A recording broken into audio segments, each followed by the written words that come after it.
We are going to calculate the dynamic parameters for a two-story building, represented by a structural system based on shear frames. The problem will be solved in a semi-automatic manner. By obtaining the structural weights and the moments of inertia of the components responsible for the stiffness, as well as the moduli of elasticity, the stiffness of the structure can be determined.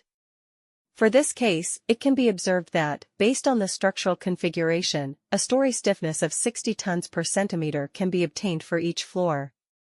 The structural weights have also been calculated in tons. However, for the dynamic analysis, the structural masses are required. Therefore, these are calculated in units consistent with those of the stiffness, resulting in tons second squared per centimeter. Now that we have all the parameters, let us proceed to open AMET.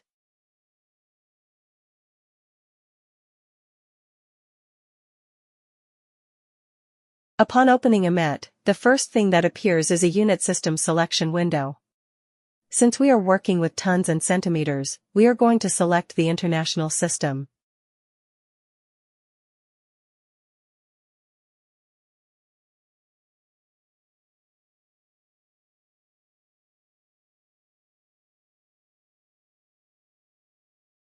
AMET is a very user-friendly program. In just a few steps, we will obtain all the dynamic parameters of the structure, frequencies, periods, vibration modes, participation factors, and finally, the base shear. The input data will be those we previously saw in the table. We now proceed to enter the parameters. First, we input the number of degrees of freedom, which in this case is 2.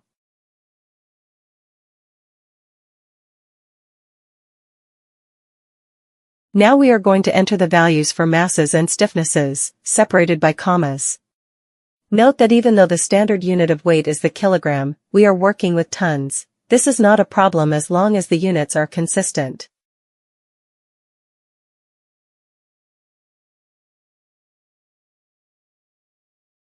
In the other two fields, we have the acceleration of gravity in centimeters per second squared, and the percentage of participating mass we want to achieve, which in this case is 90%. To obtain the modal calculation report, we click on the Calculate button. A calculation report is displayed, showing the dynamic parameters of the structure, including periods, vibration modes, and participation factors, among others. Now, we are going to calculate the base shear, taking into account the period at which the participating mass percentage is reached. To do this, we will import a spectrum, which can be in TXT or CSV format. It is very important that the file consists solely of two columns, one with the periods and the other with the seismic coefficients, without any headers, as shown v format.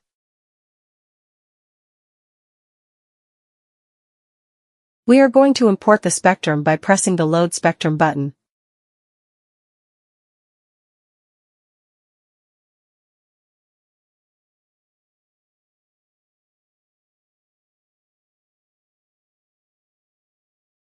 We can also plot the spectrum. In this case, we can observe the seismic coefficient for a period of 0.25 seconds. This point falls on the plateau, yielding a seismic coefficient of 0.20. For this case, only one of the two obtained periods is plotted, the one corresponding to the first vibration mode, since it accumulates more than 90% of the total participating mass. Now, we press the Compute Base Shear button to obtain the base shear from the entered design spectrum. AMET will calculate the base shear using the square root of the sum of the squares method. In this case, there is only one shear value, so this will be taken as the base shear for the structure.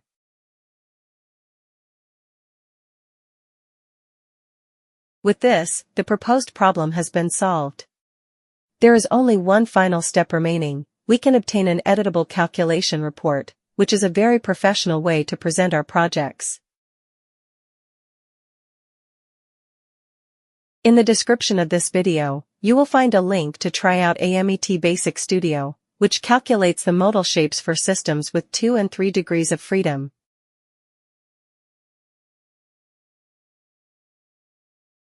We hope this video is very useful to you.